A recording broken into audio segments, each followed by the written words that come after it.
Welcome to the SDA Housing Podcast, brought to you by NDIS Property Australia. Before starting this episode, we need to provide a general disclaimer. Information contained in this podcast is general in nature only. It does not take into account the objectives, financial situation, or needs of any particular person. You need to consider your financial situation and needs before making any decisions based on the information in this podcast. And you should consider seeking independent and professional advice for your personal circumstances. All right, let's begin.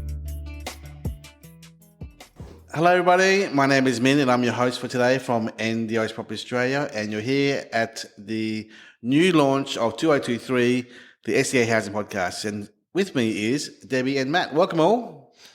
Good to be here. Hello. How was your holiday break, Debbie?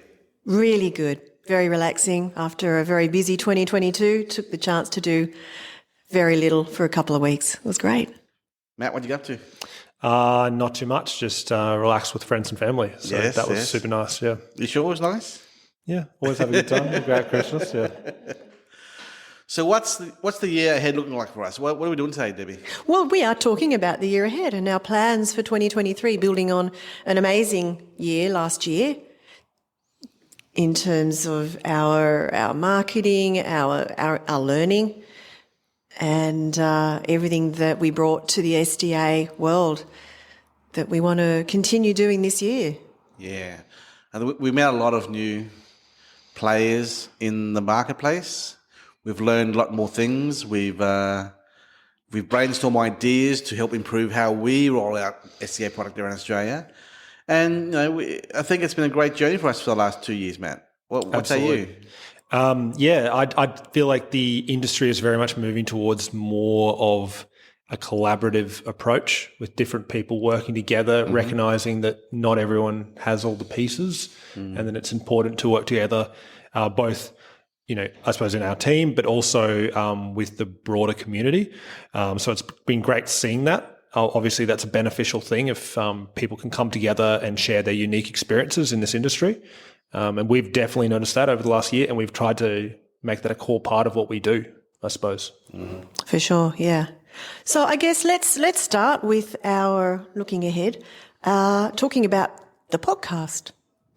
And we have plans that we did mention late last year on a new sub-series, a monthly episode that is going to be talking mainly about data, supply and demand around Australia. Minh, do you want to elaborate? I think it's going to be your gig, Debbie. Probably. You'll be doing it. So I reckon we should do a once a month, 15th, middle of month, just a data analytics session. Choose a little suburb or a town or city and go, okay, let's choose the numbers, what's the pipeline, what's happening in the area, and give our feedback to our listeners how we go about doing our homework, due diligence and research as well. Yeah. Because people, they always ask, how do I go about the data? How do I know more? And there's so much information out there that it's sometimes hard to, know where to come out of it. I've yet to come across someone who knows all the information to do their decision. Because the investors or the developers or whoever they are, they're just too, I don't know. It's a bit overwhelming. It's overwhelming, it is.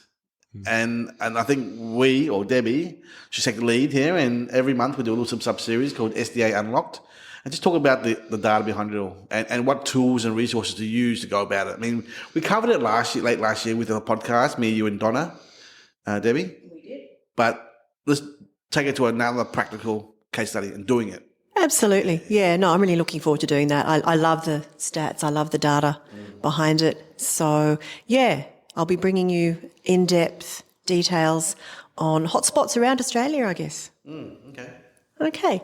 And I think the other thing we wanted to do with our podcast, as directed by our marketing team, Erin and Luba, is to bring in more engagement with people with lived experience. I think that is really important from an investor's perspective, to actually understand the people who are going to be living in your house.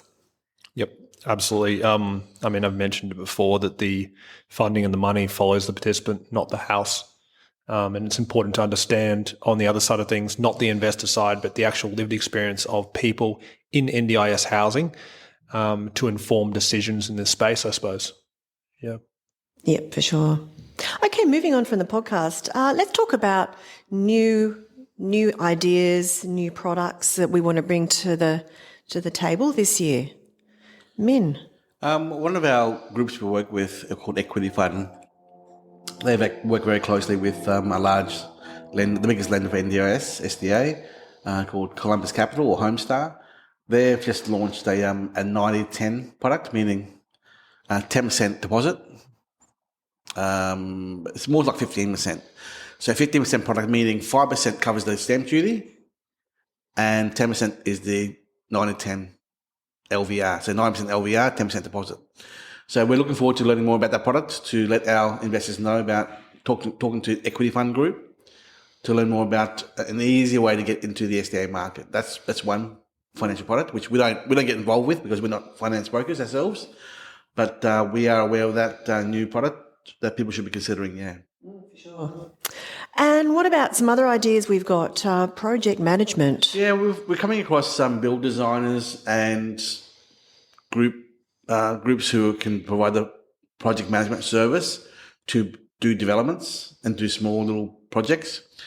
I think doing a subdivision or doing a little pack of villas or doing a apartment complex project for NDIS could be a little bit overwhelming. So it'd be nice to know that we actually have contacts in certain areas to actually do that for clients. So if you are a more sophisticated investor for SDA and want more hands-on support from someone who understands how to do developments in the NDIS market, then we can definitely refer you on. Yeah. Yeah, fantastic. I guess we're also looking into building more of a database of research as background for our investors, things like demand, which we already do, but building on that. And of course, as we just mentioned, the monthly podcast that we're doing will be part of that, but also things like builders reports. We really recommend investors who are about to embark on working with a builder anywhere in Australia to engage a company called Builder Background Checks. So the website is builderchecks.com.au. Just to pay a small fee to do a background check on the builder they're about to engage, just to make sure that they're doing the homework and they look clean and nothing untoward is happening in the background there with regards to their survivability, is that a word? Their viability as a builder, I guess, yeah. Yeah, we do have a lot of investors coming to us and asking about the builders and how do we know they're not going to go under like so many others have over the last couple of years. Current environment, yeah. And we also have a SDA provider in Brisbane here called Everhomes, who actually do reports for SDA in all areas around Australia. So if you are about to invest in Tasmania or Melbourne or Adelaide and you don't know the data behind it all, you want to look into a national official report to see how strong it is as a demand and supply pipeline, then we recommend you talk to us and we'll refer you on to them to engage them for I think $400, I think. No, I think that's money well worth spent if you're going to be looking at an investment, anywhere up to $1 million or even over. That's a very small amount to pay for a little bit of peace of mind that you're getting the good data, the right data that you need. I guess another product that we are trying to bring to the party is more future-proofing initiatives. We use this word a lot, future-proofing your investment. Minh, you want to tell us a bit more about some of those Some products? Examples of future-proofing could be nice garden, like actually spending money to actually... You're right, the word future-proofing is very loosely used, but let me just give examples, right? So spending 10 grand on a nice garden in the backyard, that's an example of a sensory garden there. Nice flowers, nice trees, nice fish pond, whatever. Just something different in the backyard. That's one. Two, having more storage space around the house. Right? A few extra $1,000 there. Also, having an OOA office on top of the OOA bed. So there's two separate areas for the OOA in the house. Or like a larger OOA unit. Yes. Having a modified, fully accessible car. Yeah, tell us more about the car. It's about 90 grand or 85 to 90 grand, depending on if it's a one passenger or two passenger vehicle. 14 months to deliver it from overseas. It's a full write-off from a tax perspective. and it earns about 45 grand a year income. So that you can add 45 grand onto your SDA income, which... Well, yes and no, Debbie, because the money will come through the SIL provider. Oh, absolutely. It comes from a different Claim through source. the But transportation line item. But the people who work with the vehicles, they've said to us they've done about 9 or 10 different participants, and they're all getting about 160 a day or 145 a day, which works about 45 grand a year. Yeah. 45 grand a year, yeah. Which is huge. Yeah. And as well as that, not only that is, I suppose, on the intangible side, you're creating a house which has transport access. Yes. So the reality is, for participants calling a maxi taxi every day, that's going to be hard to get that done. Like, there's not many maxi taxis around, and it is costly, 30, 40 bucks each way, right? So that's 80 bucks a day looking at for a vehicle. 80 bucks a day times 5 days a week, that's, how much is that? 400 bucks? Right there. and just the added incentive of having that vehicle on call in your house has got to be a huge bonus. But it also attracts the participants as well. That's what I mean, Like, yeah. It's a fully accessible motor vehicle. Yeah. So And what kind of a vehicle is it? I think it's a Stara Hyundai. Kia or Hyundai Staria? I can't remember. I think it's a Hyundai. Okay. But they look good. It's a definite value add So from the participants' perspective. Yes, we're recommending our developers who are actually buying this to hold, or our bigger investors who are buying multiple properties side by side, to actually look at buying this as an asset to the houses, because it will attract the HBS and FA participants. For sure. So it removes the whole, it's so far away from hospital and amenities. Well, if you have a car there on site, you can actually go wherever you want every day. So Absolutely. Okay. It does. It negates the whole location issue. Okay. Let's talk about the changing SDA market and what we've seen coming in the last 6-12 months and where we see it going this year. Well, last year, Matt, we saw more challenges, house and land versus apartments. What's your thoughts there? At the start of the year and I suppose 2021, we saw a lot of home and land packages, particularly in areas like Townsville, etc., going up, all over the estates.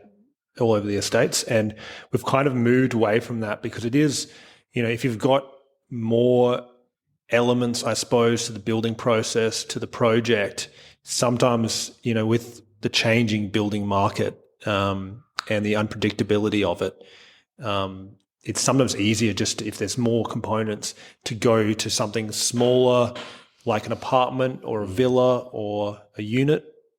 I feel like we've noticed that, and I feel like our investors and people we work with are more leaning towards that. I feel.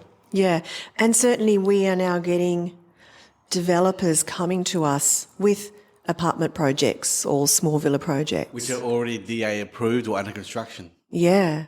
So, as Matt said, the lack of land the last year and a half, the fear of builders going belly up, that sort of made people shy away from an NDIS SDA house and land package. Yep. So they're looking for what's an easy alternative, something that's almost built or under construction. Yep. Right. So they are other options that they consider, and I think we've done a lot of that more so this year, and that absolutely last year, 2022. Yeah. Yep. Absolutely. Yeah. And what sort of areas do we think we're going to be focusing on this year? I think we'll see a lot more action in SDA market for apartments in Melbourne and Sydney and Perth. They're the three. We still get a lot of resistance from people. Oh, no, I don't want to buy an apartment because I want to buy a house and land, the values in the land. But that's the old school mindset. We've all been taught, land is where the money is and the value is. But as you remember, SDA is not the traditional property cash investment. flow. It's all about cash flow from the participants, from government. Yeah. So, do you think a person really wants to share a house with 3-4 other people? Like, not really. I mean, would you? No. Everybody wants to live in a nice, peaceful suburb in a brand new apartment, have your own space, and for free. Everybody wants that if they were a normal individual, right? Normal individual. But with some participants, you can't always assume that everybody wants to live in a group home or or two. You can't always assume that. So there's always an element of the SDA population that wants their own privacy, living by themselves. There is that element. So, and that's where we'll see more of that product coming out in the next year or 2 years from our work here. Yeah, and I guess as an investor, if you are still in that property mindset, remember this is, okay, yes, it is a property investment, but it's also a business you're buying, you're creating. So it does require a different outlook, really, as to what you're buying. I was also going to say, just a final note on that from an investor's perspective, if you're just getting an apartment, you're only looking for one participant, which makes things a lot more easy in terms of the dynamics in the house, etc. One participant you're looking for, not 3 or 2. Exactly. Yeah. Yeah. So we saw last year we were getting a lot of inquiries coming in from people with land, seeking advice on how to build an STA on that.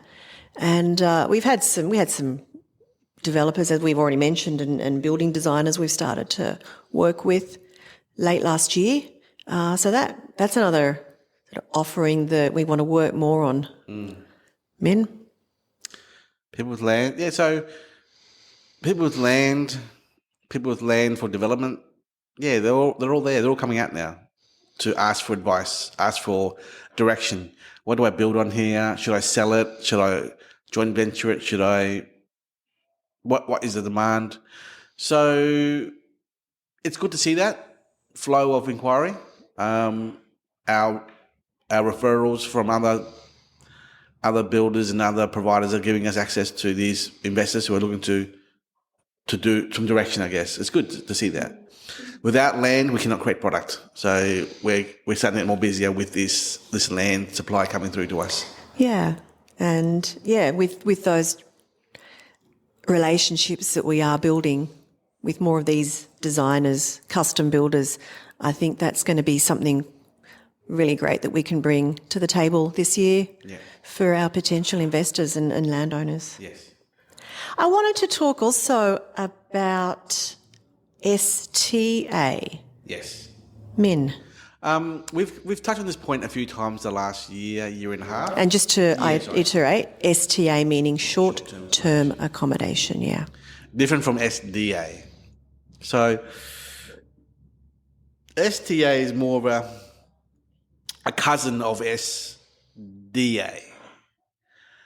And it's what it is. It's short-term accommodation. So the 3 siblings, I would call it, is the short-term accommodation, the medium-term accommodation, and the specialist disability accommodation. So they're the 3 little siblings in a little pod there.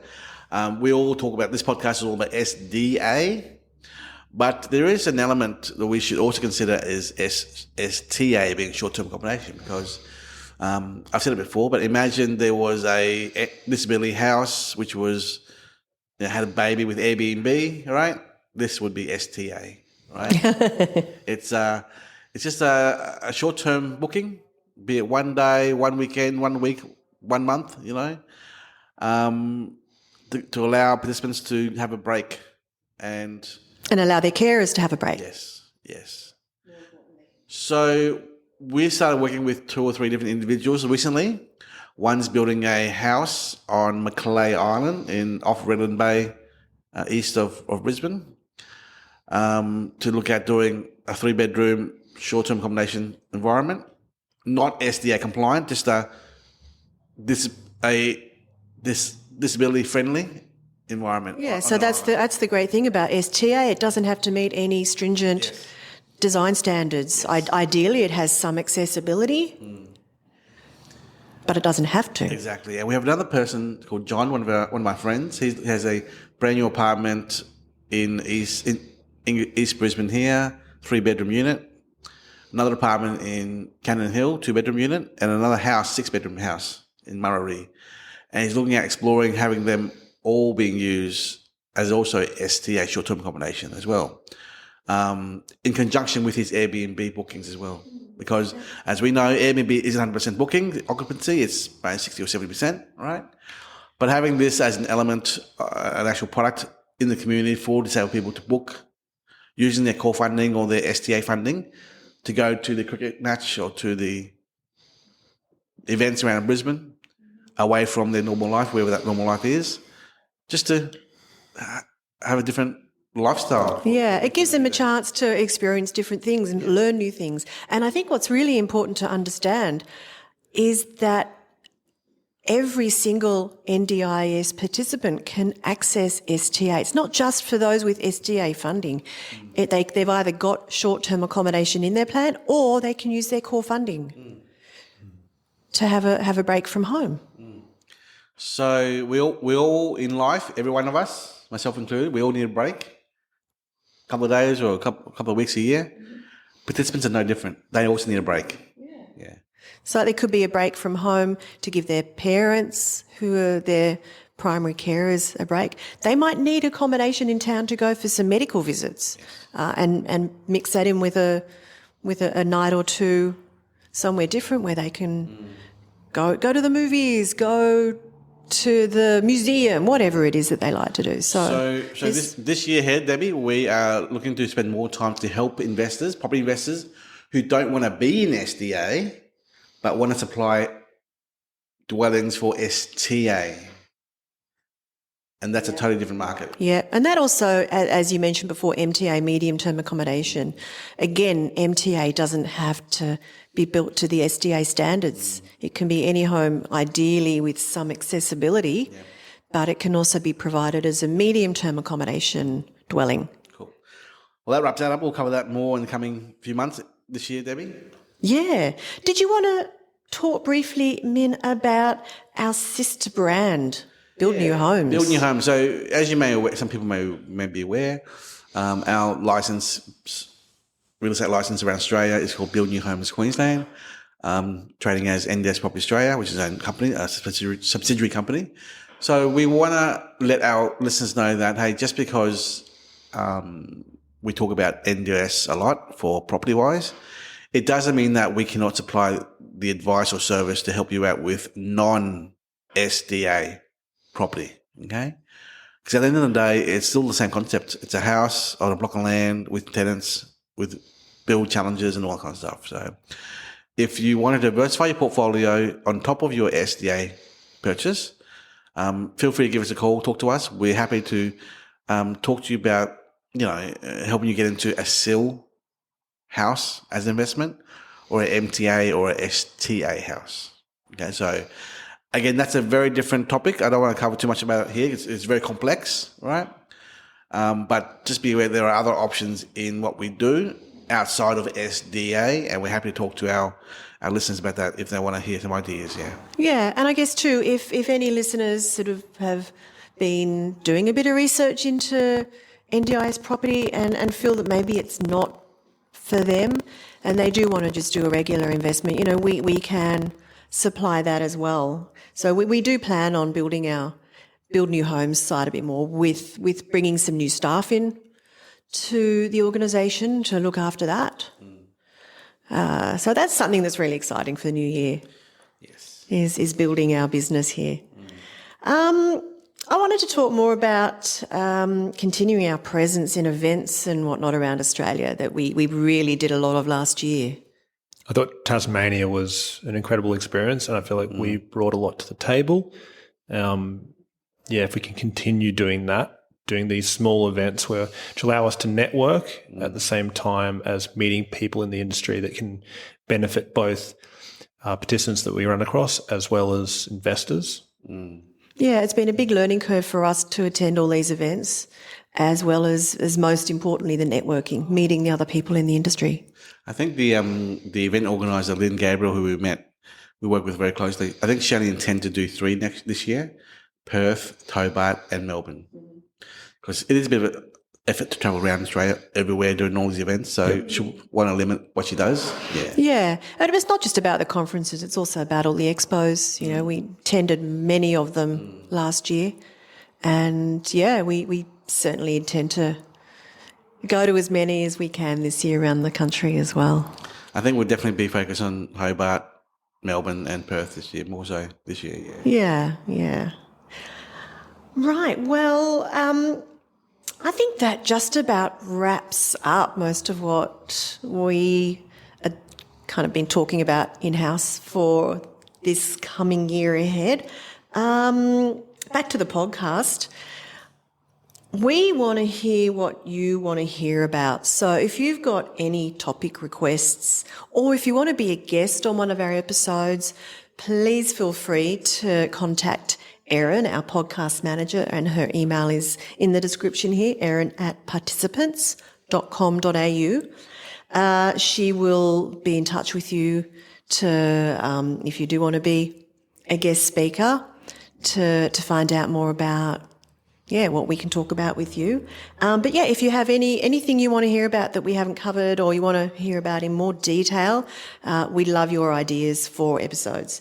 And I also want to just mention that we've got a milestone coming up. Our 100th episode is going to be released on the 7th of February. Wonderful. So we've been doing a lot of podcast recordings, interviews, Debbie. So we're booked up to March, so 3 months in advance already. So that's how much we've done with regards to the pipeline of podcasts. So we're getting more and more good speakers and more topics, and Erin's doing a great job. Thank you, Erin, if you're listening. Of course you are listening. I think it's good to have a nice diversity of speakers and topics in our podcast moving forward for the rest of the year. Yeah, absolutely. Well, any last words, Matt? No, just I'm very much looking forward to the year ahead and just continuing to, I suppose, do what we do best, as well as exploring new ways of both assisting our investors and collaborating with people in this ever-changing SDA world. I'm looking forward to seeing you, Debbie, do more travel around Australia to visit all the events, because you missed out on it a lot when you were overseas in India. But here now you'll be doing a lot more of that. So we look forward to setting you up with more meetings and events for you guys. Yeah, I'm definitely looking forward to getting out and meeting a lot more people this year. And doing more of what we love doing. Yes. So thank you, everybody. Thanks, you. Have a And good year ahead. Bye-bye. Bye. We hope you enjoyed this episode. Please make sure you are subscribed and following us so you can keep in the loop with all of our upcoming episodes. We would really appreciate it if you could leave us a 5-star rating, a written review, and to share this podcast with those that could benefit. Until next time, catch you on the next episode.